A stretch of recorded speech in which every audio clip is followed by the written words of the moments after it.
শ্ৰদ্ধা ৰাইজ, দিল্লীত কাৰ চৰকাৰ আছে? প্ৰধানমন্ত্ৰী দিল্লীত কাৰ চৰকাৰ আছে?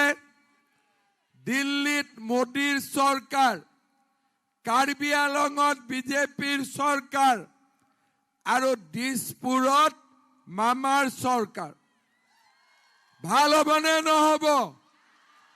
আৰু মামাই আপোনালোকৰ ল'ৰা ছোৱালীৰ পুৰা পঢ়াৰ দায়িত্ব মূৰৰ ওপৰত থাকিব।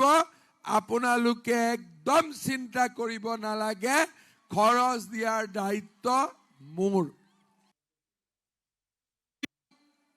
আমাৰ 2 লাখ চাকৰি ওলাব। চাকৰি পাবৰ কাৰণে আমি কোচিং কৰিব লাগে। দুখীয়া ল'ৰা ছোৱালীয়ে ক'ৰ পৰা কোচিং কৰিব? দুখীয়া ল'ৰা, আজি পুলিচত চাকৰি ওলাব, আমাক ট্ৰেইনিং কৰিব লাগিব, দৌৰিব লাগিব, আমাক শিকাব লাগিব। শিক্ষকৰ চাকৰি ওলাব, টেটত চাকৰি ওলাব, ল'ৰা ছোৱালীয়ে প্ৰেক্টিচ কৰিব লাগিব।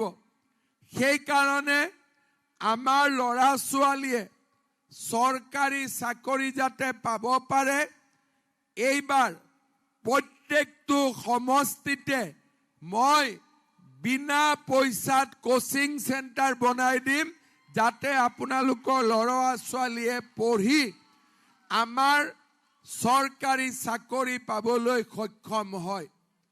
শ্ৰদ্ধা ৰাইজ, আমাৰ দায়িত্ব হ'ল আমাৰ সমাজখনক আগুৱাই লৈ যোৱা, ল'ৰা ছোৱালীক আগুৱাই লৈ যোৱা, দেউতা মাক আগুৱাই লৈ যোৱা আৰু সমাজখনক একতাৰ জৰিৰে বান্ধি ৰাখা। যোৱা 10 বছৰ বিজেপি শাসনত আছিলে। আমি কাৰ্বি আলঙত শান্তি আৰু সম্প্ৰীতি বজাই ৰাখিছিলোঁ। আজি আপোনালোকে চাওক, আমাৰ কাৰ্বি আলঙত কাৰ্বিয়ে হওক, আদিবাসীয়ে হওক, গোৰ্খাই হওক, বঙালীয়ে হওক, বিহাৰীয়ে হওক, কুকিয়ে হওক, নগা হওক, যিমান জাতি জনগোষ্ঠী আছে, আজি আমাৰ কাৰ্বি আলঙত শান্তিত আছে। আৰু আমি কেতিয়াও অশান্তিৰ কথা নকওঁ। আমাৰ মিটিঙত আহিব, আমি কেতিয়াও মানুহক নকওঁ যে কাজিয়া পেচাল কৰিব। আমি মানুহক কি কওঁ? মিলা প্ৰীতিৰে থাকিব। আমি মিটিঙত যাওঁ, মানুহৰ আগত কি কওঁ? অৰুণোদয়ৰ কথা কওঁ। আমি মানুহৰ আগত কাজিয়া পেচালৰ কথা নকওঁ। আমি মিটিঙত যাওঁ, মানুহক কি কওঁ? যে সেল্ফ হেল্প গ্ৰুপৰ বাইদেউসকল উদ্যমিতা কৰক, লাখপতি বাইদেউ হওক। কিন্তু আমি মিটিঙত আহি নকওঁ যে দুইটা জাতিৰ মাজত কাজিয়া কৰক আৰু কাৰ্বি আলংখন অশান্তি কৰক। কিন্তু যদি কংগ্ৰেছৰ মিটিং শুনে, যদি কাঠাৰৰ মিটিং শুনে, তাত খালি কাজিয়া পেচালৰ কথা, বক্সিঙৰ কথা, তাত বেলেগ কথা একো নাই। তাত ভাল পোৱাৰ কথা নাই, তাত মৰমৰ কথা নাই, তাত মামা ভাগিনৰ কথা নাই। তাত খালি আছে মাৰপিট, হুলস্থুল, আন্দোলন, কাজিয়া পেচাল।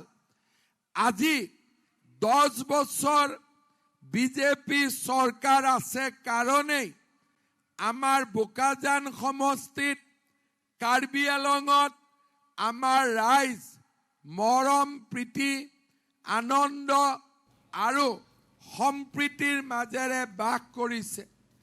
একবাৰ যদি এই কাঠাৰ পাৰ্টিক সোমাই দিয়ে, ইয়াতে ডেইলি কাজিয়া পেচাল, ইয়াক খেদ তাক খেদ, খালি অশান্তিৰ কথা আলোচনা হ'ব। কিন্তু বিজেপিৰ মিটিঙত আহিব, আমি কি পাতিম? কেনেকে ল'ৰাক চাকৰি দিব পাৰে। যোৱাবাৰ মই কৈছিলোঁ 1 লাখক চাকৰি দিম, চাকৰি দিলোঁ 1,65,000। এইবাৰো আমি কৈছোঁ 2 লাখ ল'ৰা ছোৱালীক চাকৰি দিম, পাৰিলেতো আৰু আগুৱাই যাম। কোনো কংগ্ৰেছ দলে এই প্ৰতিশ্ৰুতি আপোনালোকক দিব নোৱাৰে।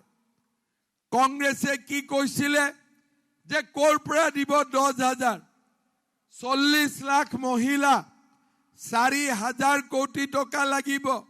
চৰকাৰে লোন লৈ আছে, ক'ৰ পৰা টকা পাব?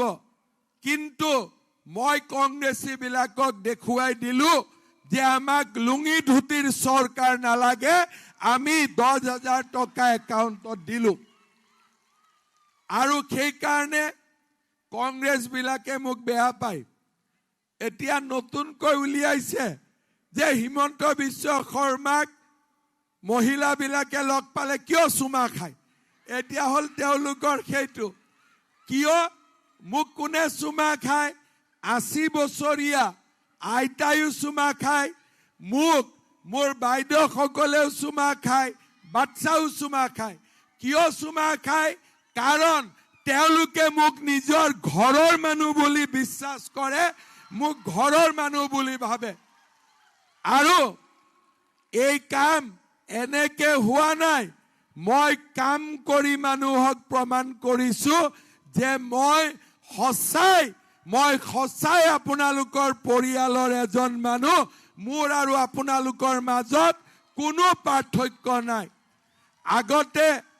আগতে CM বিলাকে কেনেকে কথা পাতিছিল আৰু মোক কেনেকে, কোনোবাই মোক টানি লৈ গৈছে, মই তাতো গৈছোঁ, কোনোবাই গালি দিছে, গালিও শুনিছোঁ, কোনোবাই মৰম কৰিছে, মৰমো শুনিছোঁ। কাৰণ আমি একেটা পৰিয়ালৰে সদস্য, আমি একেটা ফেমিলিৰে মেম্বাৰ। তাকে নকৰি তই বোলে অমুক জাতি, মই বোলে অমুক, মই বোলে ভচুক। আমাক কাজিয়া পেচাল নালাগে, আমাক উন্নতি লাগে, আমাক আগুৱাই যাব লাগে, আমাক মহিলা যুৱক যুৱতীসকলৰ হাঁহি থকা মুখ এখন আমাক চাব লাগে।